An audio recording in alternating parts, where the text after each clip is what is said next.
Tiga jenis tayar performance, mana satu lagi bagus?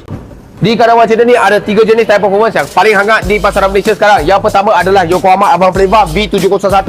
Yang kedua adalah Bridgestone Forteza RE004.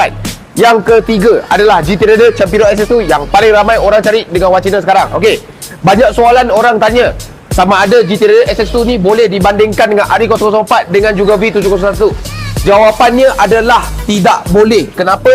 Sebab tayar segmen yang tak sama. Tiga-tiga ni semua auto high performance, tetapi ini segmen lain sebab dia adalah semi slick. Semi slick untuk cuaca hujan macam sekarang ni memang dia akan licin. Nak banding dengan dua ni, kalau korang nak tanya macam mana hujan nak pakai mana satu, memang pakai dua ni. GT Raider ni dia lebih kepada jalan kering. Kalau korang masuk track ke naik genting ke jalan kering tu, memang tayar ni lekat atas lantai berbanding dengan dua ni. Dua ni memang bagus, tapi ini lebih lekat daripada dua ni. Lepas tu, yang kedua adalah fitment.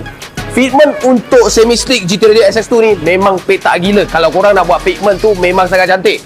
Bandingkan dua ni cantik, tapi ini lagi cantik. Ketiga, harga dia. Kalau korang nak bandingkan harga ni ini dengan dua ni, memang tak dapat. Sebab korang, ini adalah semi stick, ini dua USB. Kalau korang nak banding harga, bandinglah dengan semi stick jenama lain macam Yokohama ke, Toyo ke, Kumho ke, banyak lagi. Okey, so itu saja untuk hari ini. Kita nak jelaskan sikit perbandingan antara GT Raider SS2 dengan tayar performance yang lain. Kalau korang suka video ini, tolong like, share dan komen kat bawah apa yang korang nak tengok. Macam biasa, cari Cina. Thank you guys.